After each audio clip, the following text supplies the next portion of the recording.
Good morning.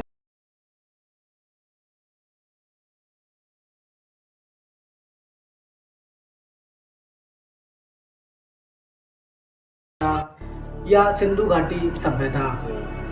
तो सबसे पहले हमें इसके इतिहास के बारे में मालूम होना चाहिए कि सर ये क्या है। तो मैं आपसे कहूं कि इंडिया में अगर सबसे पुराना हमें इंडिया का इतिहास देखना है, या हम कहें कि इंडिया का जो इतिहास हम देखना स्टार्ट करेंगे, जो हमारा आखिरी पॉइंट है वो पॉइंट क्या है, तो हम कह सकते हैं सिंधु घाटी सभ्यता है।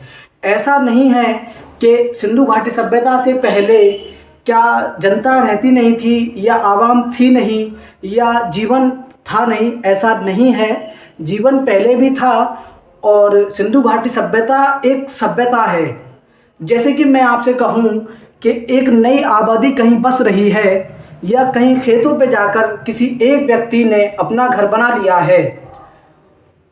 एक घर बना है, उसको हम सभ्यता नहीं कहेंगे, क्योंकि उसको पानी की परेशानी होगी, लाइट की परेशानी होगी, और दीगर सामान जो होते हैं उनकी उसको परेशानी होगी।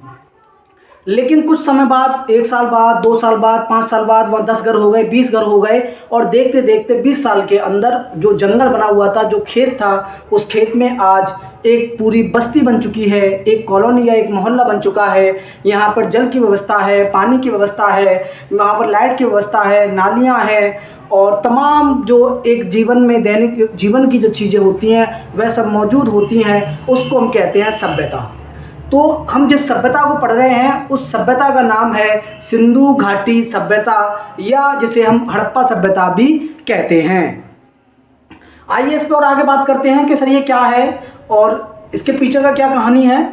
तो हम समझते हैं कि मैंने आपको अपनी पुरानी वीडियो में ये बताया है, जो हमारी शॉर्ट वीडियो रही थी, मैंने आपको बताया था कि सिंधु नदी चीन से शुरू होती है, और चीन से निकलती है और इंडिया में प्रवेश करती है, और फिर इंडिया में बहती हुई पाकिस्तान में चली जाती है, और पाकिस्तान से हिंद महासागर में जाकर गिर जाती है।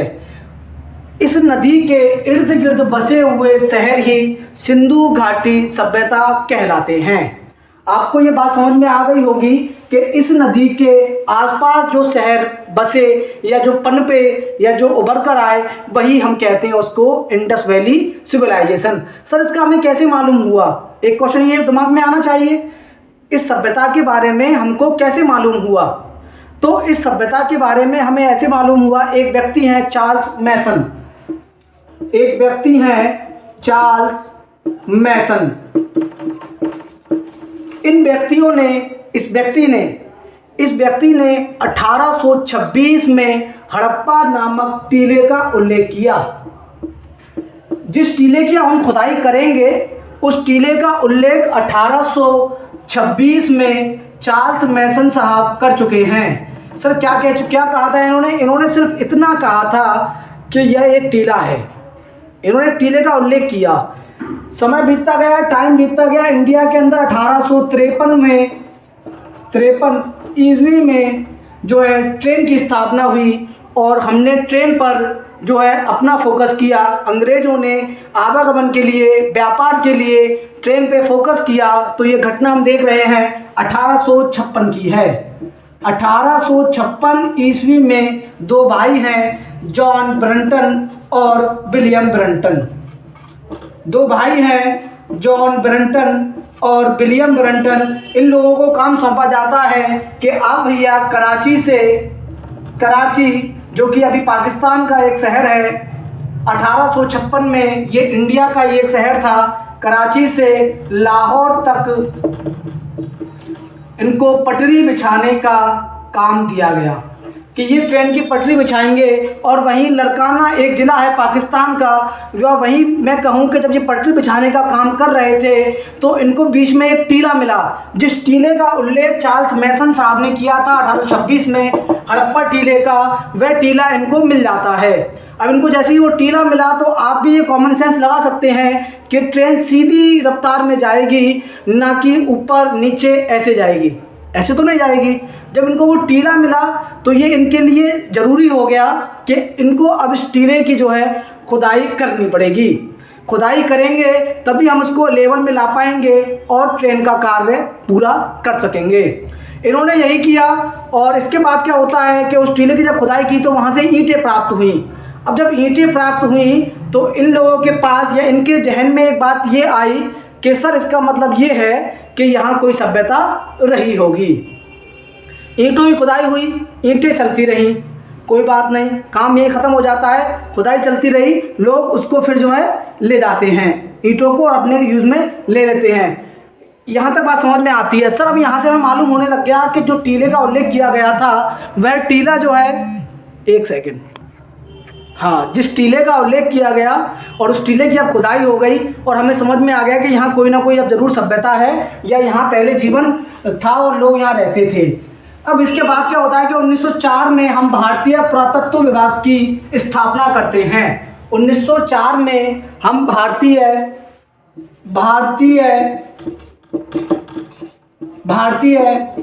पुरातत्व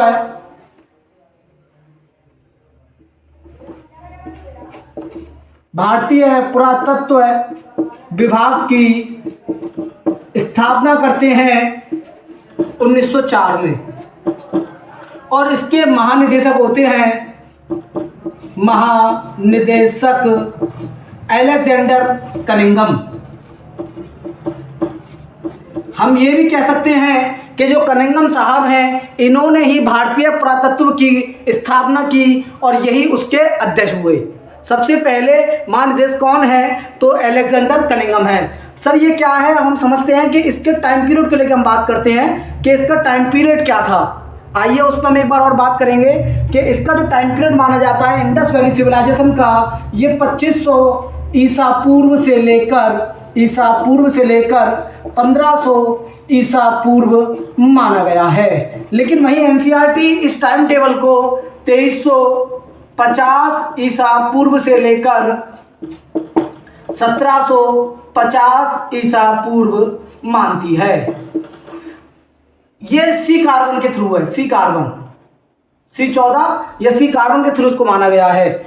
ठीक है, अलग अलग लोगों ने इसके बारे में अपनी अलग अलग राय दी है कि इसका टाइम टेबल क्या था, क्या रहा और क्या ये हुई। अब इस सभ्यता के बारे में हमें समझ में आना चाहिए कि सर एक क्वेश्चन पूछ लिया जाए कि क्या 1826 से पहले हमें हड़प्पा के बारे में कुछ मालूम था?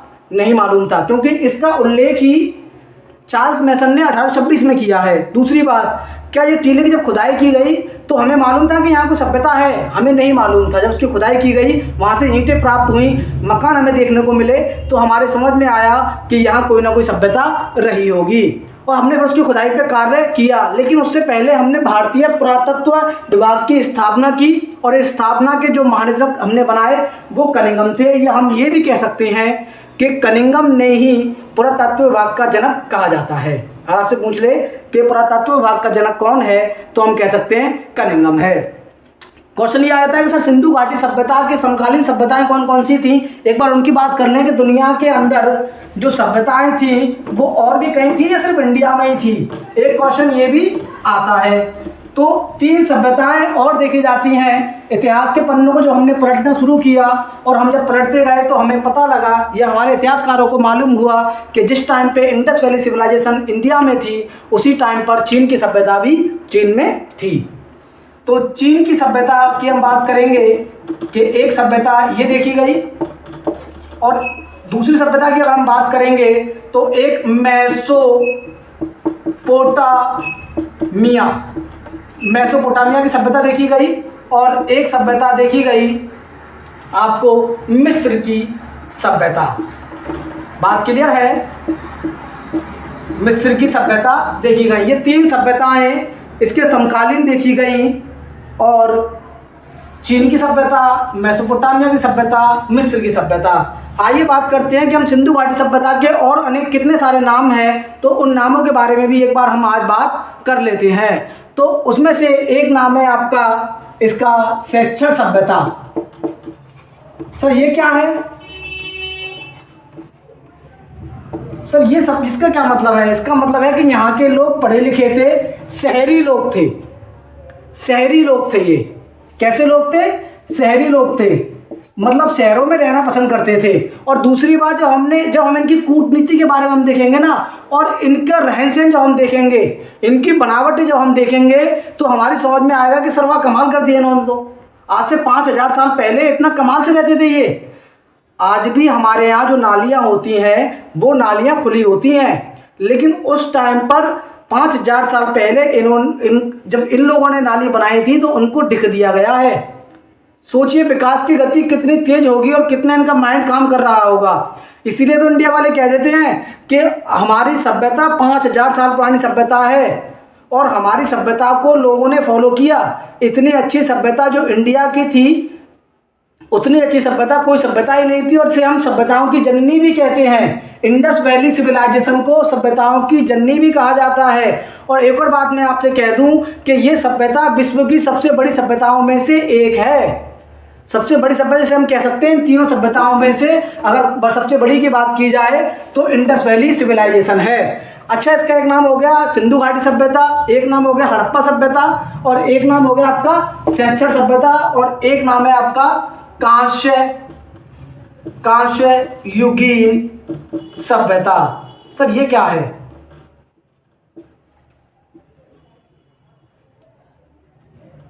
कांस्य युगीन सभ्यता। कांस्य का मतलब होता है तांबा प्लस टीन से मिलकर जो धातु बनेगा वह कांस्य कहलाता है, या इसको हम ब्रॉन्ज भी कहते हैं। तो कांस्य की यहाँ हमने इन लोगों ने इन दोनों चीज़ों के बारे में समझ लिया था, तांबा और टीन के बारे में, जो कि लोहे के बारे में ये नहीं जानते थे। ये तांबा और टीन के बारे में जानते थे, और उसको मिलाकर जो बनेगा वह कांस्य कहलाएगा, या कांस्य का धातु कहलाएगा। तो कांस्य पदक जो भी दिया जाता है हाल ही में, एक गोल्ड मेडल, एक सिल्वर मेडल, एक ब्रॉन्ज मेडल, कांस्य पदक, स्वर्ण पदक है ना, कांस्य पदक, ये वही है। तो ये कांस्य युगीन सभ्यता भी इसका नाम है। एक बात समझ में आई। तो ये 2-3 बात पूछ ली जाती है एग्जाम में आपसे कि बताइए कांस्य युगीन सभ्यता है, किस सभ्यता को कहा जाता है? तो हम आराम से कह सकते हैं इंडस वैली सिविलाइजेशन को या सिंधु घाटी सभ्यता को कांस्य सभ्यता कहा जाता है। और एक और इसमें इंपॉर्टेंट चीज है, इस सभ्यता को मात्र सत्तात्मक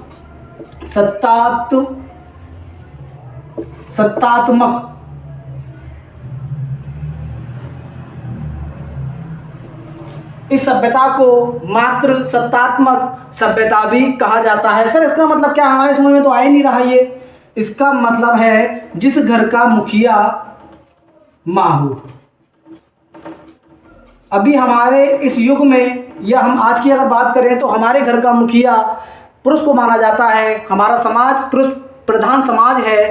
लेकिन आप एक चीज़ देख पा रहे होंगे कि सरकार हर चीज़ में, या जितने भी योगदान जो देखे जाते हैं, सबको महिलाओं को आगे किया जा रहा है। जैसे मैं अगर आपसे अभी बात करूं राशन कार्ड की, तो जो राशन कार्ड गवर्नमेंट अप्लाई करती है उसमें अब मुखिया महिलाओं को ही बनाया जा रहा है। तो ये जो समाज था, ये जो सभ्यता थी, ये मात्र सत्तात्मक थी। ये सत्ता का अधिकार माता के हाथ में रहता था। अलग अलग कहानियां हैं, अलग अलग मत हैं लोगों के, लेकिन इस समाज को मात्र सत्तात्मक माना गया है। एक क्वेश्चन आपसे ये भी यहाँ से पूछा जाता है कि बताइए सिंधु घाटी सभ्यता पितृसत्तात्मक थी या मात्र सत्तात्मक थी?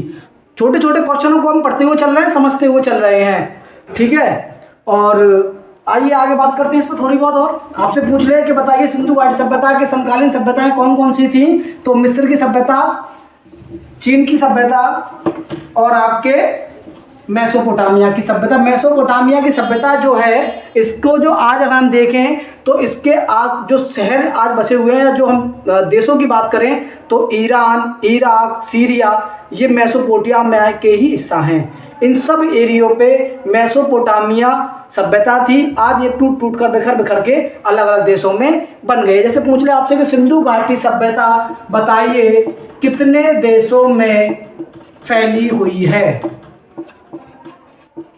पूछा जा सकता नहीं क्वेश्चन। जब हम मेसोपोटामिया की बात कर रहे हैं, सिंधु घाटी सभ्यता की भी करेंगे, तो इसके आंसर है आपके ये 3 देशों में फैली हुई है। नंबर 1 पर है भारत, नंबर 2 पर है पाकिस्तान, नंबर 3 पर है अफगानिस्तान।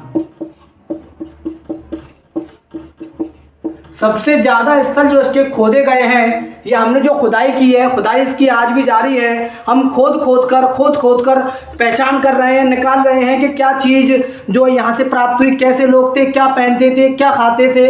ये सारी चीज़ों की खुदाई आज भी जारी है और अभी भी इसके लेटेस्ट अपडेट आते रहते हैं। इसके अभी तक जो स्थल खोदे गए हैं 917 तकरीबन लगभग इंडिया में अभी तक खोदे जा चुके हैं। वहीं अगर पाकिस्तान की बात करूं तो 400 प्लस एरिया या जगहों की खोद अभी तक जो है पाकिस्तान में की जा चुकी है। और वहीं अगर अफगानिस्तान की बात की जाए तो अभी तक सिर्फ 2 शहरी यहाँ खोदे गए हैं, या 2 शहरी हमें यहाँ से प्राप्त हुए हैं। यहाँ से सिंधु घाटी सभ्यता के अवशेष प्राप्त हुए हैं। सर ये कैसे प्राप्त होते हैं? सर ये क्या है, हम क्या कर रहे हैं, समझ में नहीं आ रहा हमारे। तो मैं आपसे कहूँ कि हमने खुदाई की तो हमें दीवार बनी हुई मिली, तो हमने अनुमान लगाया कि यहाँ ये घर रहा होगा। उसका आकर हमारे समझ में आया तो वहाँ में कुछ हड्डियाँ प्राप्त हुई। उन हड्डियों का हमने C-कार्बन विधि के थ्रू पता लगाया, C-14 विधि के थ्रू पता लगाया कि ये कितने पुराने व्यक्ति हैं। तो हमें मालूम हुआ कि ये इतनी पुरानी सभ्यता है, यहाँ से इसका टाइम पीरियड निकल कर आता है। एक बात। दूसरी बात, वो आपसे कह दे कि वो कैसे पहले, तो हमें वहाँ से कपड़ा मिला, खुदाई में एक कपड़ा मिला, मान लें वो सूती है, तो हमारी समझ में आया कि यहाँ के लोग सूती वस्त्र के बारे में भी जानते थे। क्लियर बात। कुछ मूर्तियाँ मिली तो हमारी समझ में आया कि यहाँ मूर्तियों का भी काम किया जाता था।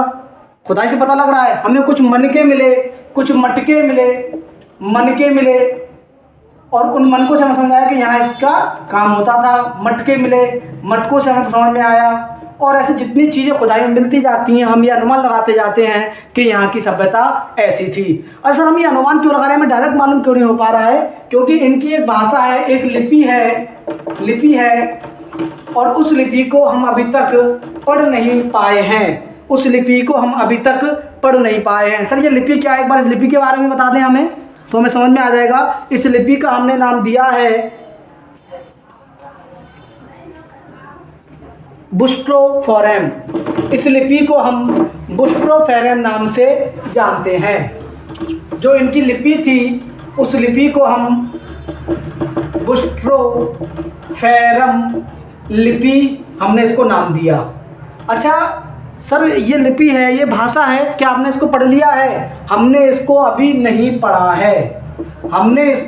पढ़ा है और इतिहासकार इसको पढ़ने में लगे हुए हैं, समझने में लगे हुए हैं। जिस दिन इस सभ्यता की लिपि को हम पढ़ लेंगे तो हमारे समझ में सब कुछ आ जाएगा कि यहाँ कैसे लोग थे, राजा थे या नहीं थे, या राजा कैसे राज करते थे, कैसे यहाँ शासन किया जाता था और कैसे क्या होता था। हम सारी घटनाओं को पढ़ लेंगे।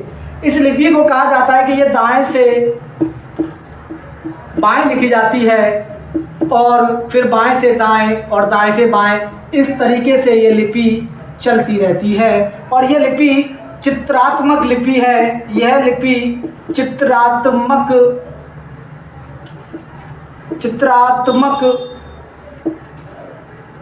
लिपि है। मतलब क्या सर इसका, कि यहाँ चित्र देखने को मिलेंगे। मान लो ऐसा चित्र देखने को मिल जाए, एक ये भाषा, एक वर्ड हो गया, एक ऐसा वर्ड हो गया, एक ऐसा वर्ड हो गया। तो हमें यहाँ सबसे ज़्यादा जो शब्द देखने को मिले हैं, ये मछली के आकार में हमें ज़्यादा शब्द देखने को यहाँ प्राप्त हुए हैं।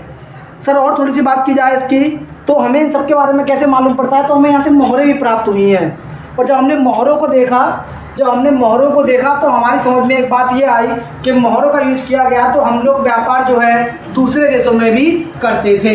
तो हमें यहाँ से मोहरें मिली हैं और उसके हिसाब से भी हमने अनुमान लगाया। आइए इसके हम थोड़ा सा इतिहास के पीछे जाएं और इसकी पृष्ठभूमि को एक बार फिर समझें कि सर हमने जो खुदाई की तो सबसे पहले किस शहर की खुदाई की गई।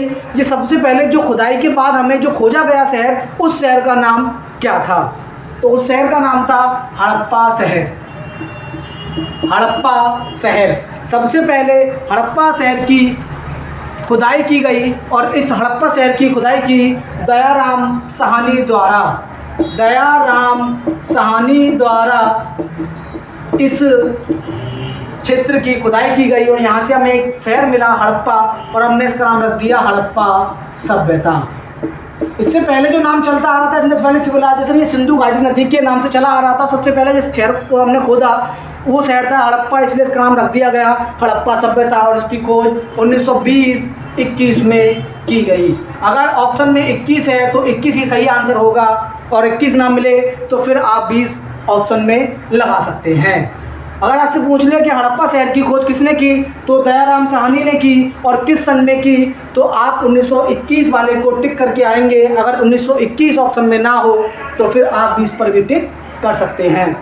इसकी खुदाई की गई और खुदाई के बाद हमें यहाँ से कुछ अवशेष प्राप्त हुए। एक बार हम बात कर लेते हैं, सर ये कहाँ है शहर, सर ये शहर कहाँ है। तो एक बार इसको हम सही से पढ़ेंगे, क्योंकि ये पहला शहर है, ये पहला शहर है। जब हम इसको सही नहीं पढ़ पाएंगे तो हमें ये सिंधु घाटी सभ्यता समझ में नहीं आएगी। अब इसमें विवाद रहता है कि सर यहाँ के लोग हिंदू थे या मुसलमान थे या किस जाति को मानते थे। तो यहाँ के लोग किसी भी जाति के नहीं थे। अभी तक इस बात का स्पष्ट नहीं हो पाया है कि वो किस जाति के थे। एक मैं आपको कहानी बताता हूँ कि आपने नाम सुना होगा कबीर दास जी का। कबीर दास जी को हकीकत में ये नहीं मालूम था कि वो किस बरादर से हैं या किस जाति से ताल्लुक़ रखते हैं। एक बार उनसे पूछा गया कि बताइए आप किस जाति के हैं, तो उन्होंने कहा ना मैं हिंदू ना मुसलमान। लोगों ने कहा आप तो महान हैं। जैसे ही उन्होंने कहा कि ना मैं हिंदू ना मुसलमान, तो लोगों ने कहा आप महान हैं। उन्होंने कहा भैया मेरा आधार कार्ड नहीं बन रहा है। आइए कम टू द पॉइंट। तो इनकी जाति का भी मालूम नहीं हुआ है कि ये कौन है। तो एक बार हम देखते हैं हड़प्पा शहर। हड़प्पा शहर ये किसने इसकी खुदाई की, दया राम साहनी जी ने इसकी खुदाई की। किस सन में की गई, 1920-21 में। तो 21 में ये हमें खुद के प्राप्त हो गया। और इनके जो सहायक रहे, दयाराम साहनी जी के जो सहायक रहे, उनका नाम था माधव स्वरूप। इन्होंने इनकी सपोर्ट की और एक क्षेत्र की खुदाई की हड़प्पा, जो कि 1921 में इनको मालूम हो जाता है। सर इसकी खुदाई किस जगह की गई, ये कहाँ मौजूद है आज की तारीख में, तो इतना तो आपको मालूम हुआ कि ये पाकिस्तान में मौजूद है। और पाकिस्तान की हम बात करें तो ये पाकिस्तान के पंजाब प्रांत में मौजूद है। ये हम कह सकते हैं कि पाकिस्तान के अंदर पंजाब एक प्रांत है, वहाँ ये मौजूद है शहर पाकिस्तान में। क्लियर है बात यहाँ तक। और देखते हैं सर यहाँ जो हमने खुदाई की तो उनको क्या मिला। और ये रावी नदी के किनारे है, रावी नदी के किनारे बसा हुआ शहर है। रावी नदी के किनारे बसा हुआ शहर है। और ज़िले की भी हम बात करें तो ज़िला है मांटगोमरी। मांटगोमरी ज़िला है और पंजाब प्रांत या सूबा है या स्टेट है और देश पाकिस्तान है। हड़प्पा शहर मांटगोमरी ज़िला पंजाब प्रांत पाकिस्तान में रावी नदी के किनारे स्थित है। और इसकी खुदाई की गई दयाराम साहनी जी के द्वारा और इनके सहायक रहे माधव स्वरूप जी। क्लियर है बात। और इसकी खुदाई 1920-21 में की गई। यहाँ से क्वेश्चन पूछा जाता है कि बताइए कि ये किस कहाँ मौजूद है या इसकी खुदाई किन लोगों ने की। और देखते हैं कि जब इसकी खुदाई कर दी गई तो फिर यहाँ से क्या प्राप्त हुआ या क्या साक्ष्य मिले या हम क्या समझ पाए। क्लियर है बात। आइए देखते हैं। तो हमें यहाँ से मिला है एक विशाल अन्नागार। इंपॉर्टेंट है ये विशाल अन्नागार। सर ये क्या है। नंबर 1 पॉइंट आपसे पूछ ले कि बताइए विशाल अन्नागार किस शहर में स्थित है सिंधु घाटी सभ्यता के, तो आप उसका आंसर लगाएंगे हड़प्पा शहर में मौजूद है। विशाल अन्नागार का मतलब ये है कि एक बहुत बड़ा हमें गोदाम मिला। उस गोदाम में तब ये लोग खेती करते थे और खेती के बाद जो फसल बन गई, उगके आए और जो हमने काट ली, जैसे गेहूं हमारे पास खाने के लिए हुए या चावल हुए, उनको सेफ सिक्योर रखने के लिए एक जगह होनी चाहिए। उस जगह का नाम है विशाल अन्नागार। ज़्यादा से ज़्यादा अन्न को जिसमें हम स्टॉक कर सकें वह गोदाम हुआ। और विशाल मतलब बहुत बड़ा गोदाम। तो सबसे इसकी खुदाई कहाँ मिलती है हमें, ये कहाँ प्राप्त होता है, तो ये हमें हड़प्पा में मिलता है। कहने का मतलब ये है कि पूरी सभ्यता को खाना देने के लिए, जीवन यापन के लिए हमने जो एक अपना जगह बनाई, ये गोदाम बनाया, वो हमने बनाया हड़प्पा शहर में। और क्या मिला सर यहाँ से? और यहाँ से मिला है कि स्त्री के गर्भ से निकलता पौधा, स्त्री के गर्भ से निकलता पौधा। हमें एक यहाँ मूर्ति मिली, हमें यहाँ एक मूर्ति मिली और उस मूर्ति में हमने देखा कि एक स्त्री के गर्भ से एक पौधा बाहर निकल रहा है। ये इम्पोर्टेंट मूर्ति मानी जाती है। ये क्वेश्चन पूछ लिया जाता है कि बताइए गर्भ से, स्त्री के गर्भ से जो पौधा निकल रहा है, ये मूर्ति हमें कहाँ से मिली या इसके साक्ष्य कहाँ से मिले? तो हम कह सकते हैं हड़प्पा सभ्यता से इसके साक्ष्य हमें हड़प्पा सभ्यता के हड़प्पा शहर से ही हमें इसके साक्ष्य मिलते हैं। और यहाँ से कब्रिस्तान मिलता है और उस कब्रिस्तान का नाम रखा हमने R37। एक कब्रिस्तान है, इस कब्रिस्तान का हमने नाम रख दिया है R37। तो हमें कब्रिस्तान के भी यहाँ से साक्ष्य मिलते हैं। क्लियर है बात? कब्रिस्तान मिलता है। और जहाँ से क्या मिला है? यहाँ से 16 धातुओं को गलाने वाली भट्ठी भी मिली है। 16 धातुओं को गलाने वाली भट्टी। और सर यहाँ से क्या मिलता है? और यहाँ से मिलता है पत्थर से बनी नर्तकी की मूर्ति और सरविहीन मूर्ति, सरविहीन मूर्ति यहाँ से हमें प्राप्त होती है। ये इसके इम्पोर्टेंट कुछ फैक्ट हैं जो कि हमने देख लिए हैं कि अगर आपसे पूछ ले कि बताइए हड़प्पा सभ्यता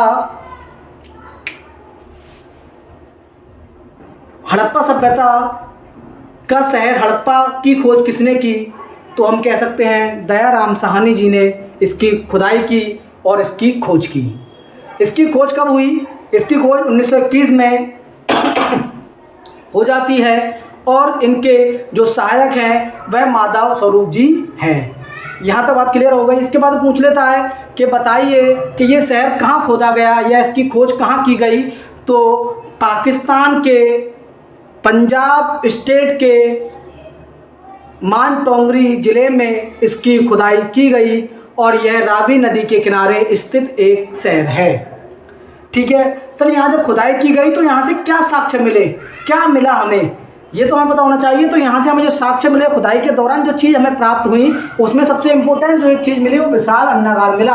हम खुदाई करते गए, नीचे पहुँचते गए और हमने वहाँ देखा कि बहुत बड़ा अन्नागार बना हुआ है, गोदाम बना हुआ है। उस गोदाम को किस लिए था कि वहाँ हमें गेहूँ रखने के लिए या चावल रखने के लिए उसको एक स्टॉक के तौर पर, एक गोदाम के तौर पे बनाया गया था। और सर यहाँ से क्या मिला?